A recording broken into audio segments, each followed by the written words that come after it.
የአባቴን ቤት የንግድ ቤት አታድርጉት። በመንግሥተ ሰማያት የምትመሰሉ ሕፃናት ጭምር እስከ ሞት ድረስ በወደደን በአምላካችን ፍጹም ሰላምታ ሰላም እላችኋለሁ። እንደምን አደራችሁ?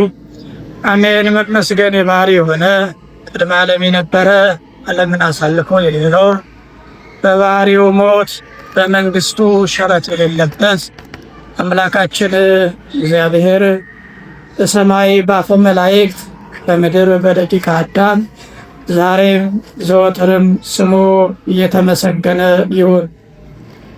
በተወሰነ ደቂቃ የምንነጋገረው የዮሐንስ ወንጌል ምዕራፍ 2 ቁጥር 16 ላይ የተግበሩ ቤታዌ ቤተ ምስያጥ የአባቴን ቤት የንግድ ቤት አታድርጉት የሚል ይሆናል።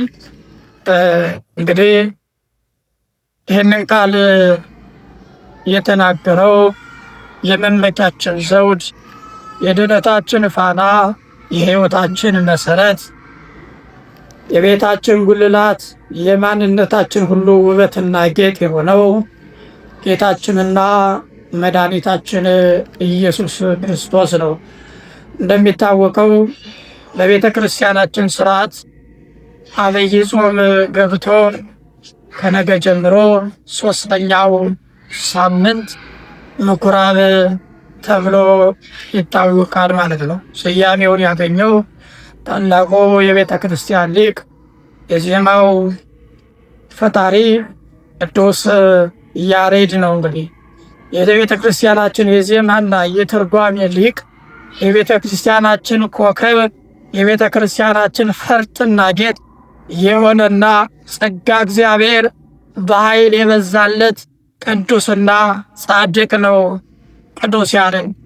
ስለዚህ ሳምንቱን ምኩራብ ብሎ የሰየመበት ምክንያት በዚህ ወቅት ጌታችን መድኃኒታችን ኢየሱስ ክርስቶስ ወደ አይሁድ ምኩራብ ገብቶ ቃለ እግዚአብሔርን ስላስተማረና እርሱም ደግሞ የይሁዱን መዝሙር ወኢየሱስ ምኩራብ አይሁድ ወማዕረ ቃለ ሃይማኖት ወይቤሎሙ ምጽዋት አበድር መስዋዕት ተብሎ በዮሐንስ ወንጌል ምዕራፍ 2 ቁጥር 12 እስከ ፍጻሜ ያለ የተጻፈውን ቃለ ወንጌል መሰረት በማድረግ የጌታን ወደ ምኩራብ አይሁድ ገብቶ ማስተማር እያወሳ ስለዘመረ ቃሉን እንግዲህ ከቁጥር 13 ጀምሮ በጥቂቱ ለማየት እንሞክራለን ማለት ነው።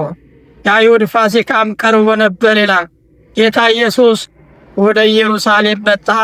በመቅደስም በሬዎችንና በጎችን፣ እርግቦችን የሚሸጡትን ገንዘብ ለዋጮችን ተቀምጠው አገኘ። የገመድ ጅራፍ አበጅቶ ሁሉን በጎች በሬዎችን ከመቅደስ አወጣቸው። የለዋጮቹንም ገንዘብ አፈሰሰ፣ ገበታቸውንም ገለበጠ። ርግብ ሻጮችንም ከዚህ ውሰዱ፣ የአባቴን ቤት የንግድ ቤት አታድርጉት አላቸው። ቤቴ የጸሎት ቤት ይሆናል ተብሎ ተጽፏል፣ እናንተ ግን የወንበዴዎች ዋሻ አደረጋችሁት። መዛሙርቱም የቤተ ቅናት ይበላኛል ተብሎ የተጻፈውን በመጻፍ በዚያ ጊዜ አስተዋሉ ይለናል። እንግዲህ ስለ ቃሉ የቃሉ ባለቤት ልዑል እግዚአብሔር ስሙ የተመሰገነ ይሁን። እግዚአብሔር መቅደስ ሲገባ ምን ደስ የሚያሰኝ ነገር አልተመለከተ። እግዚአብሔር ወደ መቅደስ ሲጎበኝ ምንም የሚያስደስት ነገር አልነበረም። መቅደሱ የንግድ ቤት ሆኖ አገኘው። ለዚህ ነው ሁሉም በመቅደስ ውስጥ ሸቀጣቸውን ዘርግፈው ለንግድ የተሰለፉ ነበሩ። ዛሬም እያንዳንዳችን ሲመለከተን በመቅደስ ውስጥ ምን ስንሰራ ያገኘን ይሆን? ልዑል እግዚአብሔር ወደ ልባችን ካልመለሰን በቀር ዛሬ መቅደስ የተባለው ልባችን ስንት ነገር ተጠራቅሞበታል። በዚያ ሰዓት ግን በመቅደስ ውስጥ ካገኛቸው ሰዎች ግማሹ የበግ ነጋዴ ነው፣ ግማሹ የበሬ ነጋዴ ነው። ሌላው ርግብ ይነግዳል፣ ሌላው ገንዘብ ይለውጣል፣ ሌላው ደግሞ ሌላ ነገር ይሰጣል ማለት ነው። ወደ መቅደስ ሲገባ በመቅደስ ውስጥ ቁሞ የሚጸልይ አንድ ሰው እንኳን አልተገኘም። ሁሉም ለጸሎት በተሰየመው መቅደስ ውስጥ ተቀምጦ ንግዱን ይቸበችብ ነበር። በዚህ ጊዜ ነው ጌታችን ጅራፍ አበጅቶ የመቅደሱን ነጋዴዎች ከነኮተታቸው እያጥረገረገ መቅደሱን አጸዳ ይለናል በዮሐንስ ወንጌል ምዕራፍ 2 ቁጥር 15 ጀምራችሁ ስታነቡ። በነጋዴዎች ቅኝ ገዥ ተይዞ የነበረውን የጸሎት ስፍራ ነፃ ወጣ። ዛሬ ብዙ ነጋዴዎች በቀኝ ገዥ የያዙት ብዙ የጸሎት ስፍራ አለ። ገሌ ተነስቶ የማጭበርበሪያ ሸቀጡን አምጥቶ እያራገፈ ጥሩ ቢዝነስ ይሰራበታል። አንዱም ደግሞ ተነስቶ የዘረኝነት ቁማሩን ይጫወትበታል። ሌላው ደግሞ ተነስቶ የፖለቲካ መነገጃ ስፍራ ያደርገዋል። ስለዚህ ጌታ ጅራፉን አንስቶ ገበታዎቻቸውን እየገለበጠ መቅደሱን የሚያጸደበት ሌላ ምኩራብ ብለን የምንጠራው ቀን ወደፊት ይመጣል ብለን ተስፋ እናደርጋለን። ምክንያቱም እግዚአብሔር ለቤቱ ቀናይ ነው። እግዚአብሔር ለመቅደሱ ቀናይ ነው። እግዚአብሔር ለሕጉ ቀናይ ነው። እግዚአብሔር ለትእዛዙ ቀናይ አምላክ ነው። እስከዚያ ድረስ ግን እንክርዳዱ ከስንዴው ጋር ይቀጥላል ማለት ነው። ቅዱሳን ሐዋርያት እነሆ ጥሩ ስንዴ ዘርተን ነበረ፣ ነገር ግን እንክርዳዱን ማን አመጣው? አሁኑ ልንነቅለው ይገባል ባላቸው ጊዜ እንክርዳዱን ስትነቅሉ ስንዴው አብሮ እንዳይነቀል አብረው ይደጉ።